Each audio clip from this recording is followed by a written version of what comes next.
Good morning. Let's just take a deep breath together.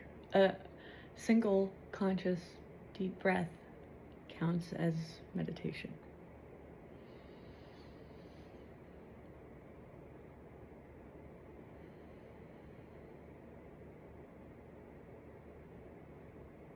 Even just taking a minute to appreciate when the lungs are fully expanded, that feeling, it's like a good stretch. And how lucky we are to breathe at all. And how integral it is to breathe, and how it just happens in the background because our body is so incredible. So thank you, body. Thank you for doing all the work behind the scenes so I can be here and speak my truth that I hope will help people.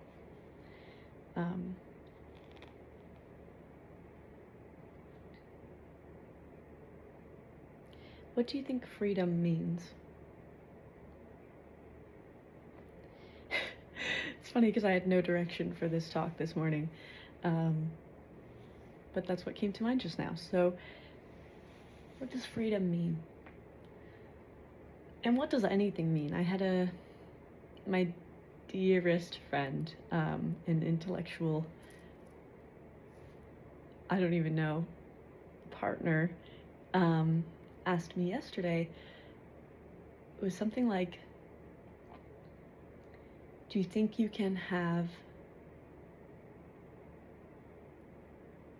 justice without punishment, or something like that? Or no, do you think you can have justice and, what's the word?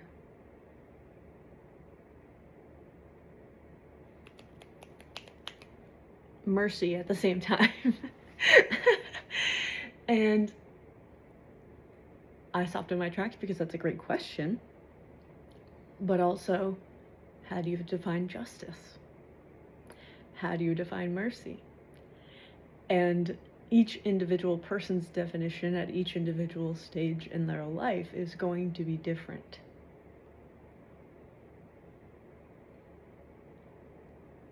For some, mercy might be the death penalty, because to them,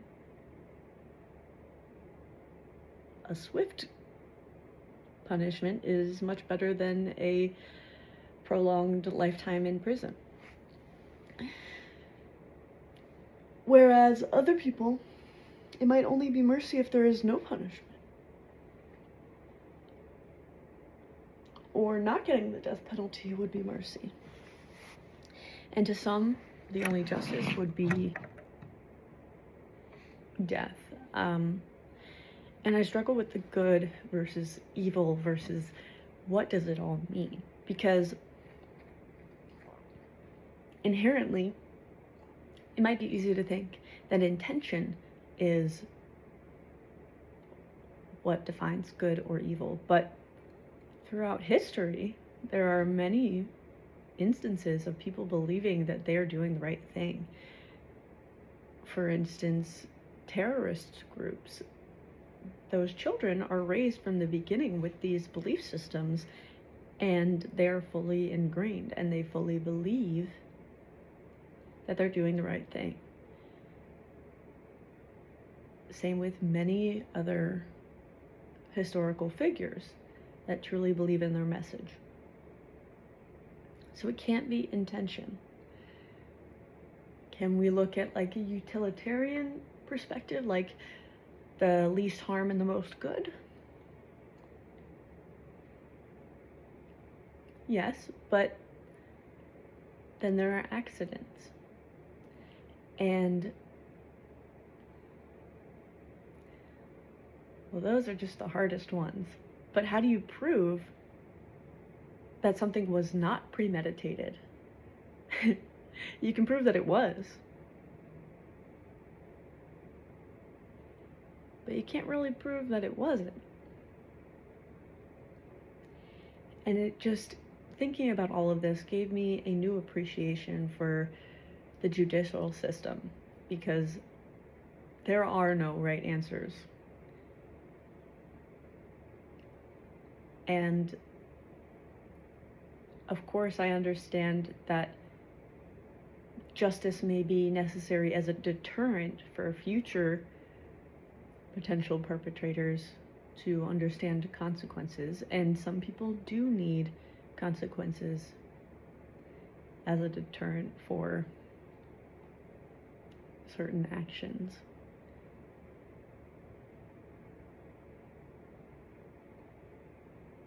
Maybe all people do. Where did my moral compass come from?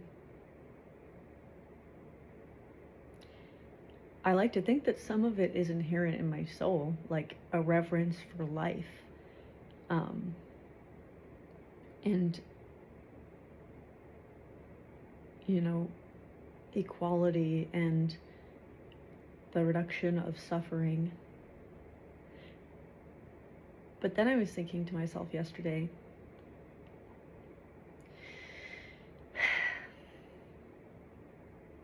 isn't all suffering unnecessary? Because I do consider it my duty in life to reduce unnecessary suffering for people everywhere. People and everything everywhere, the environment too. But the environment isn't suffering because, unless we believe that it's conscious, and that's a whole other question. But I don't think it's conscious in the sense that it has its own language that we have in its human sense. So it's not wallowing in self-pity, if that makes sense. And that is, human suffering. Pain can exist. Difficult circumstances can exist. But suffering doesn't have to be concurrent. It's often a result of our inner dialogue and our choice to allow it to run rampant. I do admit that sometimes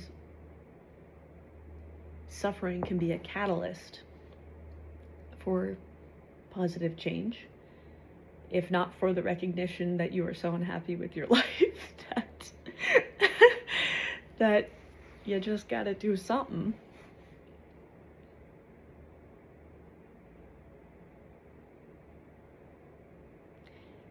But pain can be a catalyst without suffering.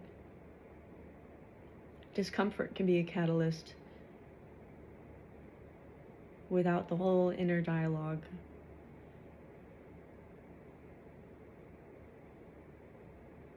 Discomfort is a catalyst for everything. Everything growth-oriented. All of my most incredible growth has come from the deepest depths of my discomfort. And it's incredible, looking back at who I used to be and the gratitude of not living inside that brain, that mind, I should say, because I'm still in this brain. And it's still the same mind, but it's so much evolved that it's virtually unrecognizable to exist inside. And anytime I talk to one of my family members, they're like, I don't even know you. You used to be the girl that yada, yada, yada. And that couldn't be more true. And it's easy to say, I wish I never lived that way. But I don't.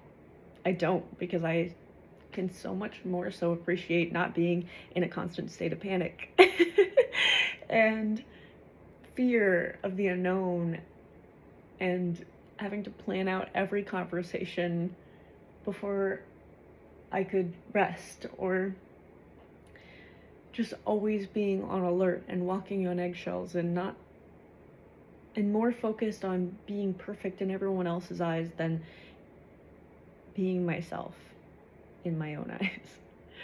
And there are so many things, so many instances where I was suffering because I was just really giving into those fears and letting them run rampant. and that suffering was indeed a catalyst.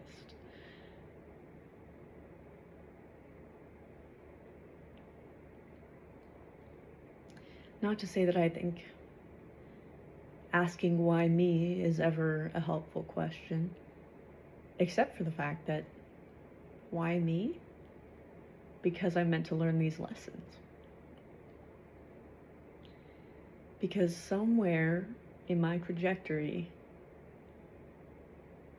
this time, this realization, all of the lessons that come from this experience are going to propel me toward something important in my purpose.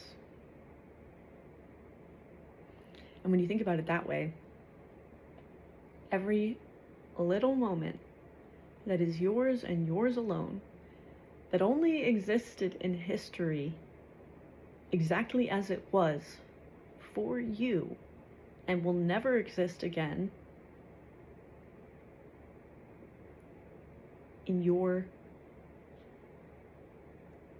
in any perception that is akin to yours,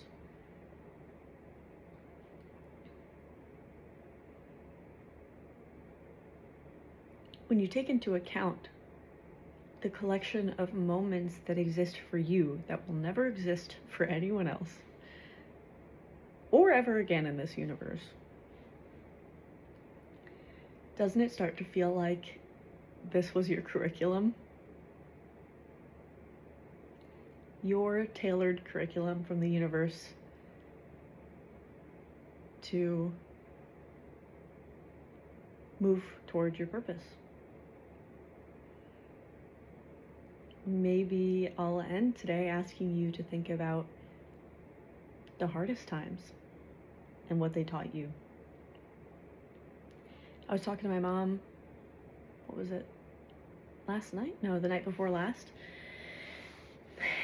And I was talking about how without the difficult periods in my life, I wouldn't be where I am today, and that I'm so grateful for them. And I know that's uncommon to hear, but I truly am. Like, I wouldn't change them. And it's not to say I'm glad my dad is dead or something like that, or I'm glad that I have chronic illness, or that I had so many years of suffering, but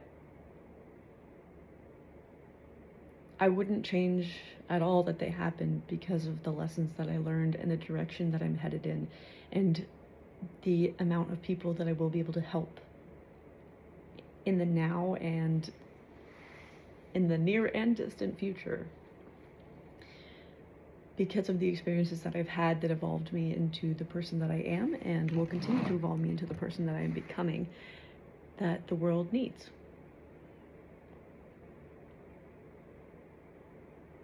And what does the world need? Welcome to my stream of consciousness. I think the world needs to realize that, yes, humanity in so many ways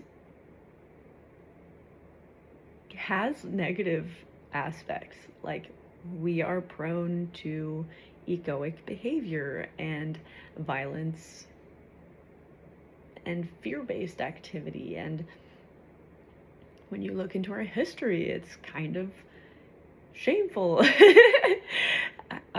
what it says about human nature. But in those circumstances, we were all not having our hierarchy of needs met. And when you don't have that, you can't possibly live in anything but survival. And when you're living in survival, it's a fear-based existence. And evolutionarily, we are bred to do exactly what we have to do to survive. That is the preservation of life and species and self. But now, we've moved into an era where for some people, the greatest of their worries is their taxes. Yet, we have the same biological response to those things as we would direct attack on our village. And